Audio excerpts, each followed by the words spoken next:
Greetings and salutations, this is Unthoth Neverborn, the abyss that slumbers, and you are listening to Eldritch Rants, the show that has kind of been off the air for a while here. Trying to get back into the swing of things. You're going to probably be seeing some backdated stuff for a while as I catch things up. But we're going to be starting off slow, getting back into the swing of things here, so I don't have a lot of news from Clown World. We're going to be starting with actual news. And, just to explain things, having some personal problems have been screwing things up for me. And then, just when I thought, hey, I think I can pull it back together, Cabbage died. Sure, it's been covered elsewhere on the stream and on Mad Dodge's channel. What you working on there, Party? No, nothing. Okay, just wondered, there's a lot clicking. So, and the thing that's really sad, though, missed the guy. He was good. He showed up on this show more than once. The big problem I got is that, for a while there, the two of us were working on a book. He had this cyberpunk thing he wanted to work on. I was like, yeah, sure, I'll work with you. But I kind of didn't take it too seriously, and I didn't put a lot of time into it because, I didn't realize there was an impending deadline. If you happen to be dying and you have an expiration date and you're working with other people, let other people know. You might want to keep it private, but you know what? Maybe the rest of us can work with you to make, what time you got left a little bit better, Any thoughts on Cabbage before we move on, Farty? Yeah, pretty much just that, yeah. It's rather sudden. With people's sentiments and whatnot, yeah, they might have wanted to keep it to themselves, but yeah, I would have liked to have known. I can respect his privacy thing, but on the other hand, wouldn't you want to have left a bit of a legacy? I mean, I would have loved to have finished that book. Now in retrospect, even if we just made it a short story and popped it out for, as like only, a half book, a PDF, something. We could have worked something out, but oh well. Yeah. At any rate, shall we move on to the stories? Yep. Okay, we'll feed in the picture later on this one, but Air Force obscene contrails above Phoenix, unintentional. This is a day ago. U.S. Air Force say the pilots did not intentionally draw male anatomy with aircraft contrails in the skies above the Phoenix area. This is similar to a story we had about 2 years ago, and the weird thing is even though this has been covered by easily 80 different news sites, I can't find a single picture of what happened. Every time I do try to find a picture, I find out only a picture of what happened 2 years ago. So I will throw up the picture of the skyward penis here, just so everybody can see what the old one is. But understand, this is not the actual penis. Nobody knows what it really looked like. Part of me is wondering if this is like some standard maneuver that the, F-35s do. And because they were preparing for a mock fight. And, it just happens that if you catch the air right, you get a trail behind your airplane that looks like a giant penis. Any thoughts there? Not really, no. No. No, this dead set is basically just fucking, come on, you got to do it. And if you get caught, well, then it's on your head. All right. I'll go and draw the giant dick in the sky. How can no one not see this? In my opinion, however, I think this is like a standard maneuver by the Air Force. You know how you would draw a dick on somebody's face if they fell asleep? It's the same thing except with a country. The plane will sneak into a country when it's asleep, draw a giant penis in the air. They'll take a picture from orbit with a satellite, and there you go. You got a picture that you can upload to the internet of, say, Turkey with a penis on its face. No, you see, I know what's happened now. You've just given me the idea. No, they were drawing a big giant dick on America. Yeah, and the F-35s and all that, with all their computers and all this, the technological capabilities and whatnot, it was Russian hackers. They've hacked an F-35 and made the F-35 draw a big dick on America. It's like, hey, put the dick on you, ha ha ha. I have an alternative theory. I know that they've cut their order on the F-35s, and this was the F-35 jet. They cut it by almost 1,000 jets, the order from Boeing or wherever it comes from. Maybe this was Boeing's way of saying, fuck you, America. I'm going to make your airplanes draw giant dicks all over America. We should expect more of these. This is Boeing telling you, this is shot across the bow. It's Lockheed. It's Lockheed. Oh, yeah, definitely. Lockheed Yeah. Skunk Works. They would totally make an airplane that automatically drew a giant penis. They're the Skunk Works. You got to expect that. Okay. Moving on from this nonsense here.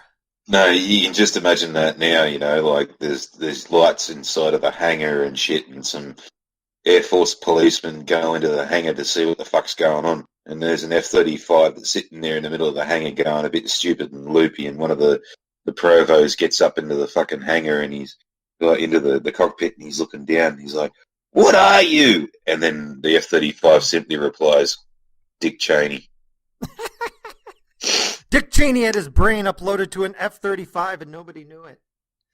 Oh, no, it'd be even funnier if he got into the plane and said, "What's going on?" And the plane then replied from that line from Captain Marvel, "You know why they call it a cockpit, right?" No, the plane's known as Dick Cheney, right? And they're like, "Holy shit, Dick Cheney's essence is inside this plane." That's why it's a giant penis. It was Dick Cheney. It was calling out to us from beyond the grave, even though he's still alive. No, and Cheney's sort of like, "Yeah, you really think that fucking cutting down the fucking F-35 order is going to fucking fly, hey? You think just because I'm fucking not around anymore that fucking nothing's going to happen, eh? Eh? Well, this is all because Dick Cheney's soul went straight to hell about 12 years ago and nobody noticed. His body just never died. It's still going, but his soul is trying to climb its way back from hell and is now possessed an F-35. It makes perfect sense to me. Anyway, let's move on here. The Brazilian bodybuilder uses oil injections to boost his muscles to ridiculous proportions. Now, we're not even talking about him actually making more muscles. He's just making them look bigger, and we will include depiction here. And my God, he looks like a Muslim Popeye. I mean, he looks like he was a Muslim. He ate his spinach, and now Allah Akbar. I mean, seriously, wow. I don't know if he's actually Muslim or not, but this is freaky. He looks like he had balloons taped under his clothes. But isn't that actually what happens when they behead somebody? It's sort of like, whoops.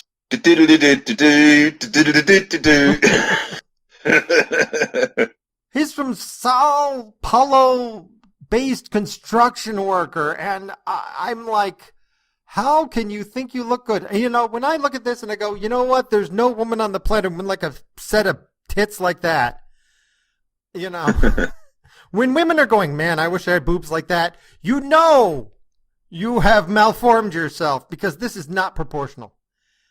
Oh, women do that to me anyway. The thing is, though, I don't think he's actually improved the size of I don't think his muscles are actually stronger. I think he's just, swelled them up. They call me Hulk, Schwarzenegger, and He-Man all the time. I've doubled my biceps, but I still want to be bigger. I mean, this is the kind of, if those were actual muscle, this guy, how can you even reach your own penis with muscles like that? Jesus Christ, his arms are too far out, man. He probably can't get down to his jock anymore.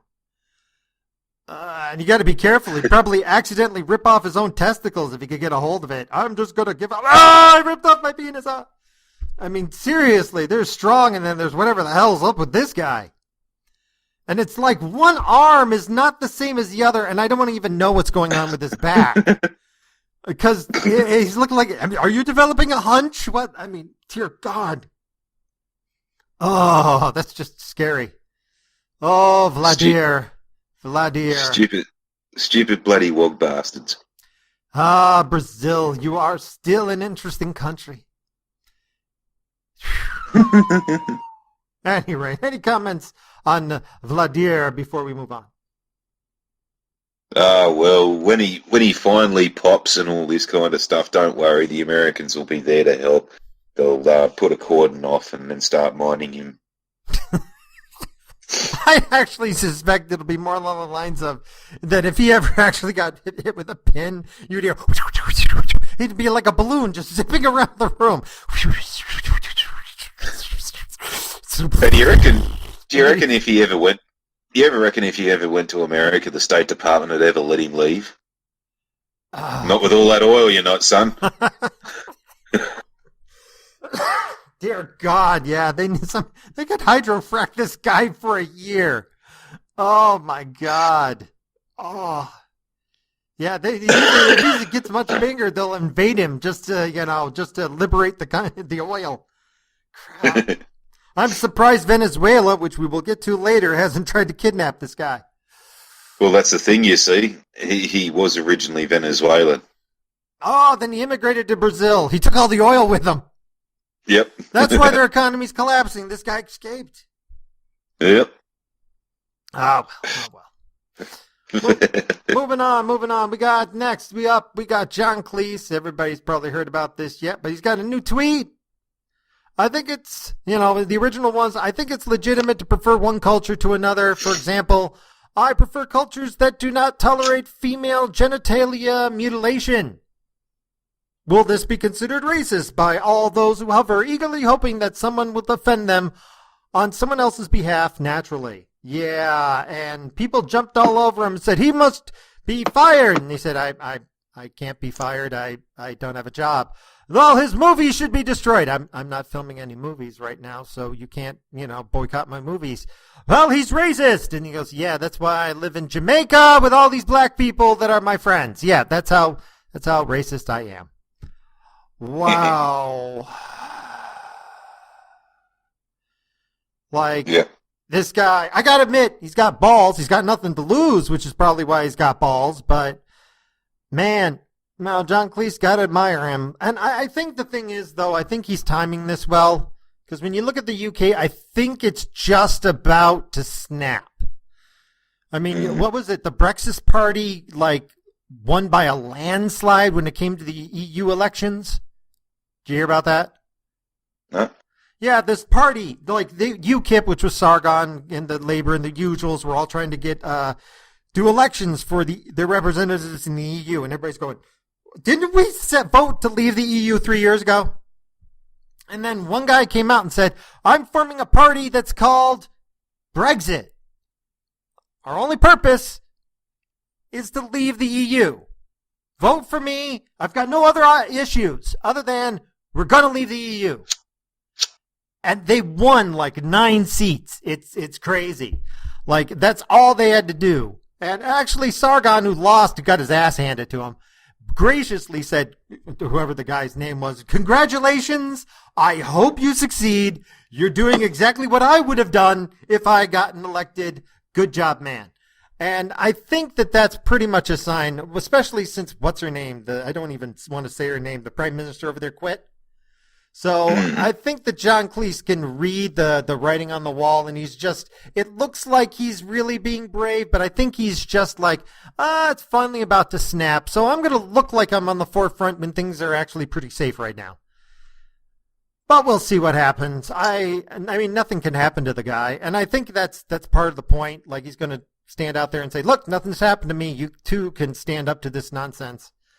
But we'll see. Because I have a feeling it's going to get violent.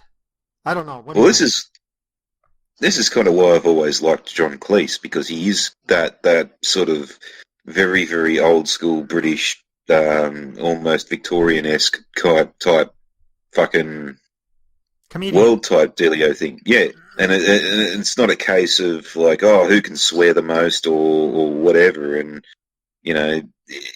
he still has his opinions and whatnot, where it's sort of what do you think about the gay vote? And it's not a case of I've got to say something to pander so that not everyone's pissed off at me or something like that. It's sort of go blow it out your bum. There's more important things in the world.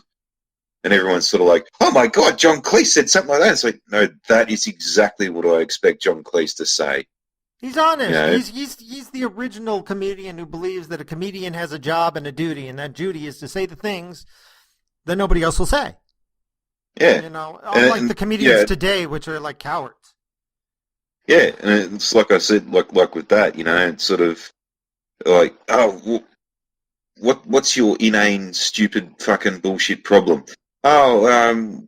We've got to have a vote to allow the dogs to wear fucking summer socks or something like that. What the hell? Go away, I've got more important things to do. But that's what used to happen back in the day when stupid people used to go off on stupid fucking bullshit. They'd either get a smack in the head or they're just would you fuck off? I've got better things to do. But now you can't even say that to them because, well, then their poor little bloody You're precious pressing me! sentiments might get hurt. You're pressing me! You can't respect my feelings! But I do see it as some communication breakdown where, like, I've been brought up with the whole "don't annoy this bloke while he looks busy" fucking kind of attitude, whereas these idiot kids have been brought up with the whole fucking bloody dad, what? Fucking sort of upbringing, you know, like, oh, I don't care if he looks busy, I'm going to go up and annoy him anyways. And then when that turns out that you're stupid fucking, oh, you lost your G.I. Joe soldier in the garden, oh, okay, that's good, well, I'm here fucking doing something completely different and very important. Oh, how dare you? Oh, I've got to go and fucking take more out of your time now because you don't want to play my little game type fucking thing. Yeah, anyway. I think part of the problem is that the kids who actually had parents had fathers didn't develop that. You know, what we're talking about is the kids who didn't have parents fathers who become like that. Like there was, I don't know if you saw this, it's vaguely related. I forget what his name was, but there's this black preacher guy who does these weird interviews where he gets people of differing opinions to show up. It was on Honey Badgers, where they went over the specifics and discussed it. They had a feminist, a tradcon female, basically a cuck, a guy who got divorced and he was cucked. And then they got what they called an incel, but he was far more of a Chad or a MGTOW than an incel. I can't imagine the way this guy looked and the way he acted that he wasn't getting some. But he claimed to be an incel. And they were having this interview about, like, how do you have relationships? And the incel at some point says, women don't want to hear men complain. They don't want men to show their weakness, so I don't show weakness to females. And the females go, oh, we all want you to show weakness to us. I don't want to show weakness to us. Oh, how can you be so sexist and racist? And then the feminist goes, men come and talk to me all the time about their problems. And do you feel sorry for them? No. Okay. They came to you with their problems and you feel no mercy for them. Great. Yeah, I think of them all as my brothers. Well, this guy wants to get laid. He doesn't want to be thought of as a brother. And the traditional conservative woman is over there and she goes, oh, yeah. And she talks for a bit and then she goes, well, did you have any relationships? Oh, yeah, there's this one guy who's so needy, so that's why I left him. So he had problems, and when his problems built up, you left him. So if he had just not told you about his problems and wasn't needy to you, you'd still be with him. Interesting. It was so hypocritical, but you can't say that out loud. Just like John Cleese can't say, I prefer cultures that do not tolerate female genital mutilation. And people go, how can you hate Muslims? I didn't say anything about Muslims. I said I don't like female genital mutilation, and any culture who tolerates it is a bad one. And it's so easy to get these people trapped up and contradicting themselves. You state a blatant, obvious truth, and they hear it their own way, just like the feminist. And that's the weird thing. The females all, and the guy who's a cuck, he was like trying to defend him too. He was like, women are kind of strong, and he gives this example of this woman. And I love this about the Honey Badgers. They go, yeah, let's look up that woman right here. And they show her like just weeping on this daytime talk show. And they're like, oh. And you're like, yeah, she's so strong here. She's not a masculine woman. She's a feminine woman. Like she was some boxer who lost her first fight ever, and then she's like, I want to kill myself now. And it's like, you lost one fight, and now you want to die. Wow. At any rate, I think we've kind of got off track here, but, I felt like bringing it up. Anything else about John Cleese other than he has a pair that clangs? No. All right, moving on here. Don't got any picture on this one, and it's probably for the best. Nebraskan farmer cuts off trapped leg using pocket knife. Wow. They grow them tough in Omaha, Nebraska. This guy, 63-year-old, Kurt, he was in Pender, was unloading corn, and he accidentally stepped on the opening of the hopper, and his leg got sucked inside. And unfortunately, he couldn't free his leg. He was alone, and he didn't have a cell phone. So, and there's a part of me that wonders, was something else going on? Because he took out his pocket knife and sawed off his leg below the knee. Then he crawled 150 feet to his phone, called for help.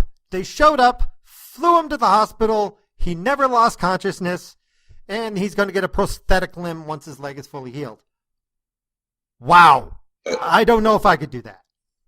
I'd so laugh if it turns out that all he had to do is like turn his foot to the left slightly or something like that, and he would have been fine. Oh, yeah, it'd be funny if they went back for his leg and they say, we're looking for his leg. But the fact that they didn't try to reattach it, it probably tells me that something was really wrong with it. Because usually when you cut off your leg, if they can get you in a couple hours, they can usually stick it back on and try to save it. Well, yeah, also, too, they wouldn't mind that the wound is nice and clean, both hygienically as well as oh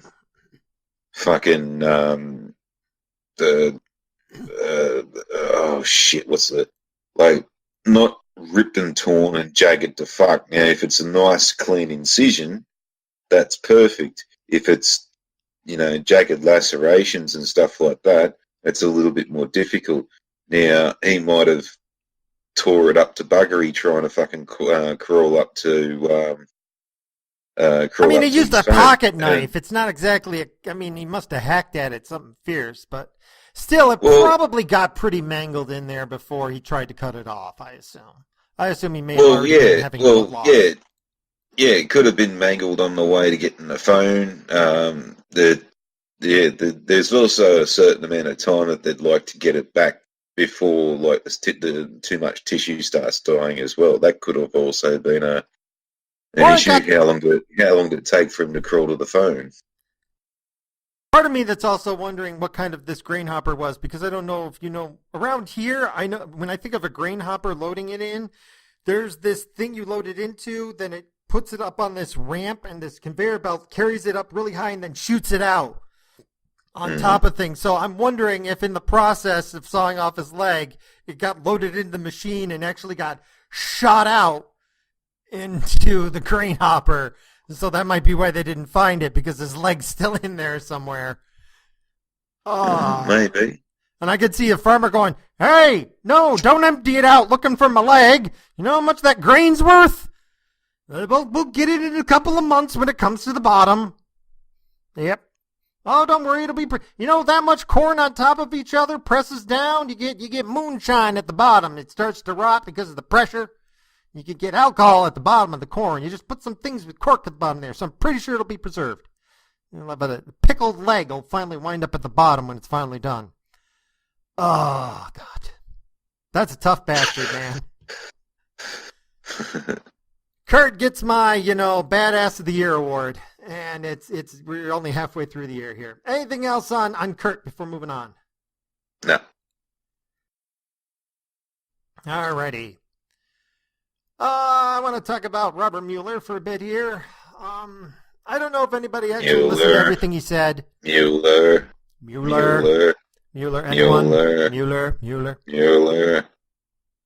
Clearly, he gave this press conference for two reasons. One, he was going to resign. Okay? And he figured, on my way out, fuck everybody.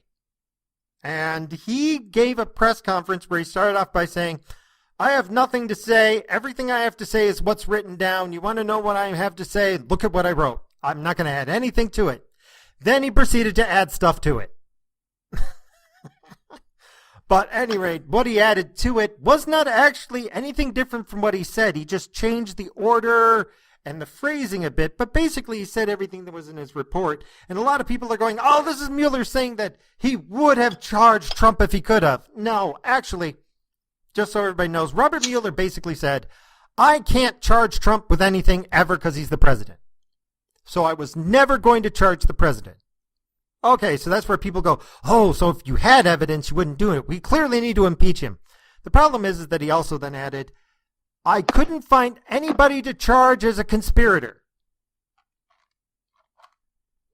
What does that mean? If Trump had committed a crime, he didn't do it alone. he had somebody help him. Even if it was somebody who was just his secretary.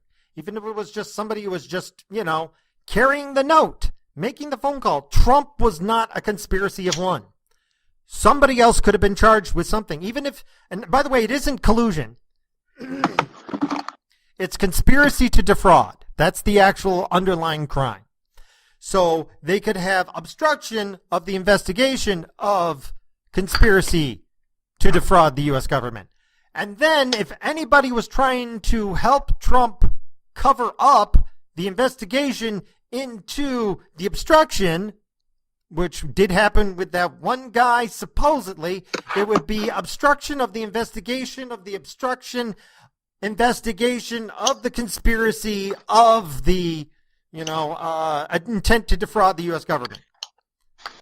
With so many charges available to stick on somebody for any amount of bullshit, if anybody even vaguely knew that Trump had committed a crime, they could be charged as a co-conspirator under the RICO Act. Mueller didn't charge anyone. If Mueller didn't charge anybody else as a co-conspirator, he had nothing on Trump. Even if he didn't convict the person who was a co-conspirator, he just got him into court. That would have been damning. But he couldn't get it past a grand jury. He couldn't get anybody up on charges past a grand jury. And I'm certain Mueller tried. But there we go. There we go. If you can't get anybody as a co-conspirator, Trump's in the clear. Because think about it. Attempting to obstruct an obstruction of a conspiracy of the actual crime. You could have found something to stick on someone unless everybody was squeaky clean. Because all the people he did charge had nothing to do with Trump. So whether anybody likes it or not, Robert Mueller effectively did tell everybody, I couldn't charge anybody as a conspirator with Trump, and I can't charge Trump, but, since there was no conspirators, there's no underlying crime, nothing happened.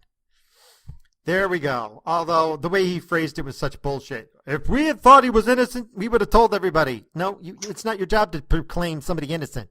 No prosecutor in the world can say anybody's innocent. They can only say he's not guilty. But at any rate, anything else other than this was Robert Mueller's big fuck you to everybody on his way out? No. Yeah, I just wanted to bring it up briefly because, God damn it. At any rate. Moving on. Ebola. Yeah, Ebola.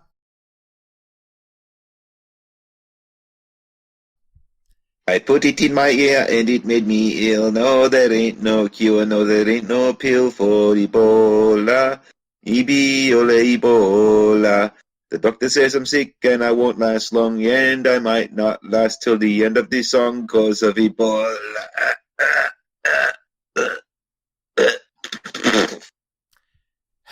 Basically, I've read a bunch of articles on it, and they're trying to play up, it's getting better. No, it's not. Oh, we're sending over some vaccines. They don't really work too well. We've kind of brought the death rate down to 50%. And you know what? At this point, they just had an attack on a Ebola clinic where basically rebels went in and murdered a bunch of people, including one of the doctors, and stole stuff. So we've got 1,800 confirmed cases of Ebola with 1,200 confirmed deaths. I bet you that it's actually double that at least. And you can figure out that probably 10 times that of actual infections. And that nobody seems to care. Really, they're not taking this very seriously. Although, I hate to say it, considering how fucked up the world is lately, there's a part of me that wants this to, Ebola to run into the West Nile virus, turn to West Ebola, and just, wipe out half the planet. I'm sorry. We live in a freaking clown world lately, man. And maybe we need something else to, focus on. I don't know, everybody's dying. Maybe that'll bring people together and we'll stop worrying about so much bullshit like what's John Cleese saying. I don't know. But, God. That'd be too easy. That'd be too easy. No, even while Ebola was killing people, feminists would be going, yes, but Ebola is affecting women more. Oh, we need to cure Ebola because 60% of all Ebola victims are women. Ah, God Now, almighty. what do you mean? They wouldn't still be on the bloody bandwagon. They'd be, wait, oh no, don't worry about Ebola because women's stupid decisions in relationships cost them their lives on a rate of 50 a week. Ugh. Yeah, no, I honestly believe that probably the reason why nobody is taking this seriously is because we're all obsessed with all this social justice warrior crap. We're too distracted by bullshit. You know, Mm.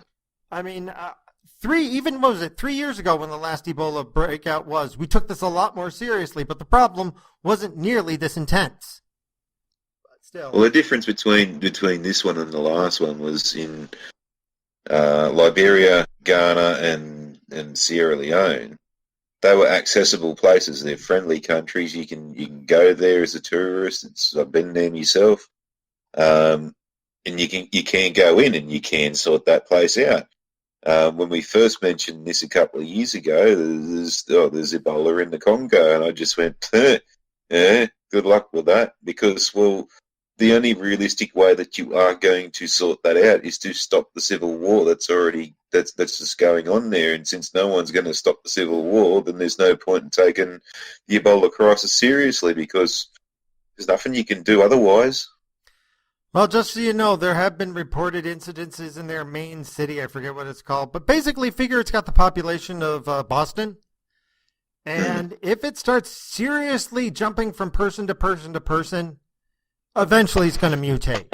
If you can get it feedback loop enough of enough people being infected and it just kind of passing around long enough, eventually it's going to go airborne.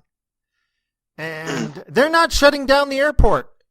No. They're not. This is at a city that has international access. And the first time that you get like an airborne version of this, somebody is going to get it. They're not going to have any symptoms. They're going to be in the middle of, I don't know, Egypt or somewhere, and they're going to go, the way I'm coughing, I probably got Ebola and don't even know it. And this is going to blow up. But, there's a big part of me that's going, you know what? Yep, serves everybody right. This is, we need this kind of smack upside the head so we stop being stupid. But I don't know. Maybe I'm just being a bit cynical. Any last thoughts before moving on? Yeah, well, there still is the whole just waiting for one of the crazy fuckwits to fucking to figure out how to weaponize it, and all you need to do to weaponize it in a place like the Congo is basically you have patient bloody zero. They just pick him up in the car, drive him to the airport, and patient zero in the back seat sitting next to the cunt who's fucking oozing and goozing and all this kind of shit all over the place. And by the time up patient zero actually does start showing symptoms, he's been through seven dozen different bloody airports all around the place, and no cunt knows who he is. Yeah. I mean, I just hope that these extremists don't figure that out, because that's really all they need to do. They just need to get enough money to get into the country, find somebody who's sick, lick them a couple of times, and then be willing to fly around the place. Yeah. So, well, we'll find out if that's happening anytime soon. But I have a feeling it's not going to be intentional. It's going to be just flat out. Somebody, it finally went airborne and nobody noticed. But we'll see. I have a feeling that it's going to be. Well, there's this old puzzle. It was a math puzzle that says the number of lily pads on this pond doubles every day. On day 30, the pond is completely covered in lily pads. On what day is it covered in half? Only half covered. And everybody goes, oh, day 30? No, it's day 29. Okay? It's going to look like nothing. It's going to look like nothing. It's going to look like nothing. And then one day, it's going to be like, it's going to go from 1,200 to 12,000. And then the day after that, it's going to go to 120,000. And it's just going to be like, whoa, when did this happen? It's because it doubles at a rather fast rate.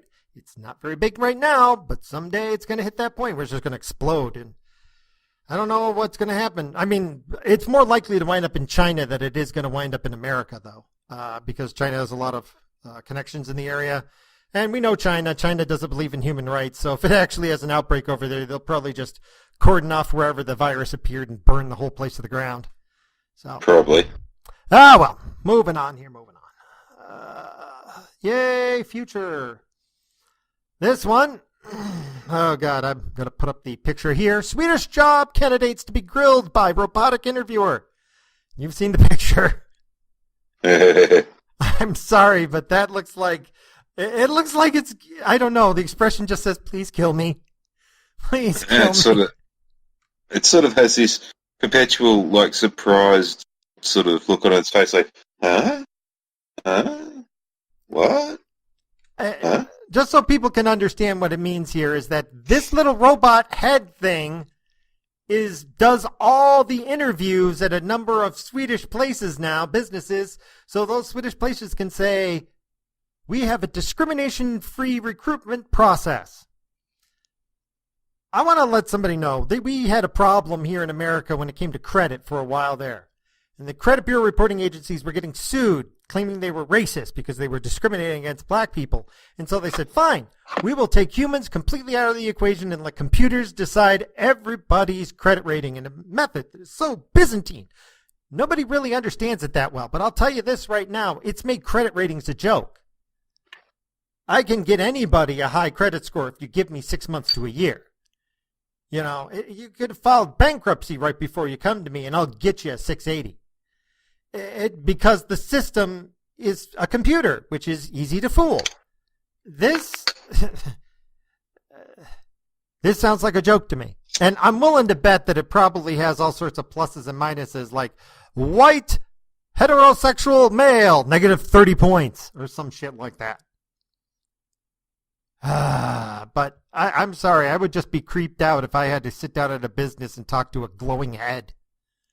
Any thoughts before moving on, since robots are taking over everything?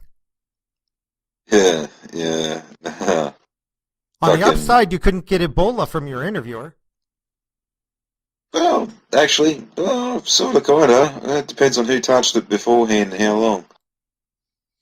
Somebody tried to pleasure the glowing head before, hey, I can make it worth your while if you, give me the job. And although there's nothing. This is going to confuse the shit out of the Japanese. Oh, yeah, they're going to be like, you're missing a lot of parts from the robot. You need nipples sort of like, that shoot lasers.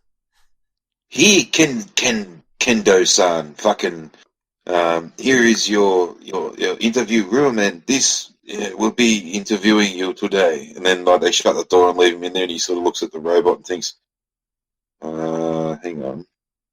They say interview or casting couch? Am I supposed to have sex with the head? What's going on here? Supposed to fuck it or talk to it? And then after the interviewer leaves, they come in, the head's in the corner somewhere, slowly rocking back and forth. Something dripping down its chin. This isn't really happening. This isn't really happening. Oh my God. I don't see this ending well. Anyway, anything else? They thought this through. I don't think they thought Swedish. it through either, no. Yeah, the Swedes, they did not think this through. Anyway, moving on, last topic. Real quick here. Venezuela's economy crisis is now so bad that the criminals can't afford to buy bullets. Yeah, that is so hilarious. Now I'm starting to get concerned for them. I mean, at the point where the criminals are like, yeah, we can't buy our bullets.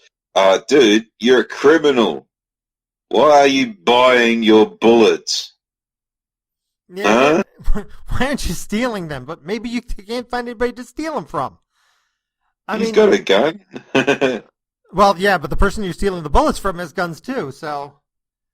but the thing is that their muggings have become rarer because people don't carry anything worth stealing, and the bullets are $1 each. So it's more expensive to shoot somebody than, because you can't even get $1 worth of stuff on them. And God forbid the police take your gun. That's like $800.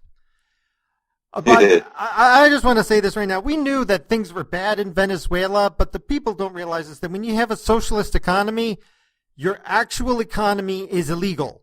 So all your criminals are really your capitalists. And they're the ones keeping your economy alive because they're the ones ignoring the rules and actually doing what needs to be done in order to make money. Well, when even your criminals are fucked, your black market is screwed. You are done. I mean, this is it. Like, Venezuela is in a complete death spiral here. I don't know where you can go down from here. By their own rules. The bank fights are almost empty. There's no point robbing a bank because they don't have any money to steal. And if they do have money, it's all that useless Venezuelan bolivars. Like, that's not even worth burning these days. No, but I mean, the way it's going here, the only thing left is just roving gangs of warlords, and just open warfare. Like, I don't think it's gotten that bad yet, where you've got the open warfare yet, but it's only a matter of time. It's only a matter of time. I mean, $1 a bullet, dear God, that's a lot of money. I mean, if I was a gun runner, I would totally be bringing bullets down there to sell to people. At $1 a bullet, my God, I think you can get them, a nickel up here? But, oh well. Any more thoughts on the fact that firing a bullet is a luxury in Venezuela now? Yeah, well, I'm just thinking, because we kind of haven't done this really in our our society. Oh. No, our society. Like, we really haven't had a country go this far fucking south without, like, other countries sort of intervening and helping out and all this kind of stuff. So, the whole, how far can it get? Where does it go after it hits the singularity? And wouldn't it be bloody funny though if like, it did get the absolute furthest you could possibly get, like, everyone's now fucking each other in the streets and, eating each other whilst they're fucking each other and all this kind of stuff, and then all of a sudden, like, this, blue space beam comes out of the sky, and all of a sudden Venezuela just changes overnight, and they're like, the utopic fucking hippie idyllic fucking, what's like suddenly communism works. Yeah, there's no crime, there's no poverty, everyone's got food, everyone's got clothes in their house and all this kind of shit. And it just got so fucking bad. It just instead of just getting, like, even worse, it just there's no more worse. Just revert back to fucking idyllic heaven bullshit. It's like, mathematically speaking, there's this thing called 0-point energy. If you have actual mass, but it has no diameter, it's a 0 point, it technically has infinite energy. So it's called 0-point energy. It can't possibly happen because, there's a minimum size that things can be, the Planck limit, but once you reach 0 point, you have infinite energy. So that's what we're going to see with Venezuela. The economy is going to go lower and lower and lower and lower and smaller. And then eventually the economy will reach 0-point energy because it'll be absolute zero. And yet there'll still be a country there. And then suddenly, boom, unlimited energy. And everybody's going to be like flying into space. That's their plan. If we just make things go all the way down to zero, mathematically speaking, we will have unlimited amounts of resources. As long as everybody's dead, our economy will be booming. Oh, dear God. But yeah, I mean, that would also blow my mind. I mean, and let's hope that happens. Like, one day, just suddenly snap. Everything's fine in Venezuela. Everybody's fed. Everything's great. The company's like, yeah, we just need a little time to work here. And we finally got it all worked out here. Communism. Finally done right. Jesus fucking Christ. Of course, this isn't real communism. They're not trying real communism. That's not communism. No, it's not even real socialism. It's, God.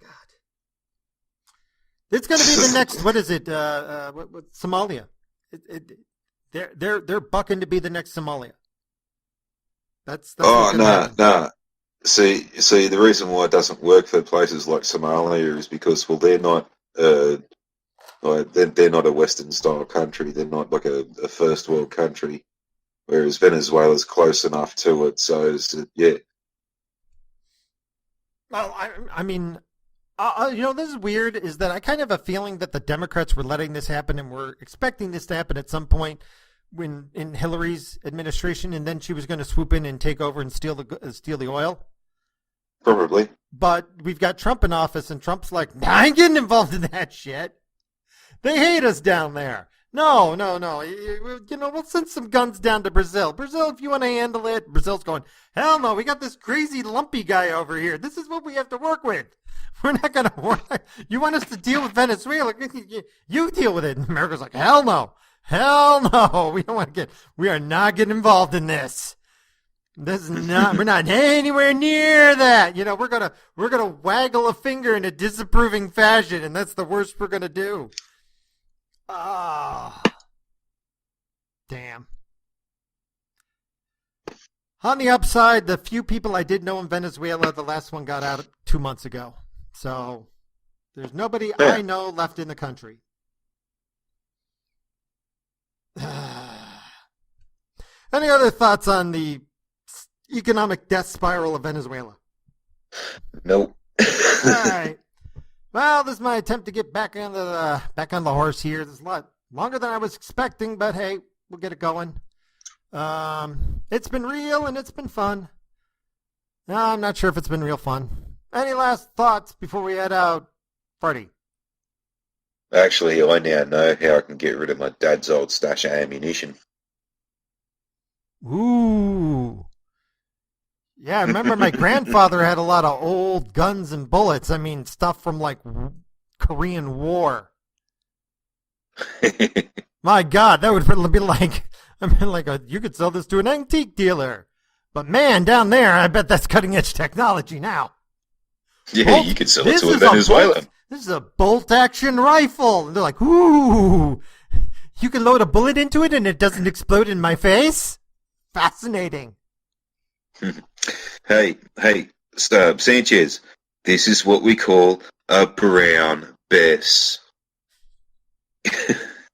Here's a blunderbuss. You just grab whatever rocks you got around, stuff it down there with some gunpowder, and light that sucker up with your flint wheel. The guys go, you know we got matches, right? Really? Okay, we don't. I was bluffing. Yeah, sell me the flint. I'm betting they're rubbing sticks together and using people's, glasses to light fires with the sun. Oh. Christ. Yeah, that would be all funny. I mean, their freaking fishing fleet has turned into nothing but pirates off the coast. Except that the area is so heavily trafficked by the U.S. Navy, they don't try anything serious. But if they find somebody weak in the area they think they can pick off, they do. But they haven't gone after any cruise liners or anything crazy like that. Well, any last thoughts? No. All right, we'll wrap it up here. Well, good night, everybody.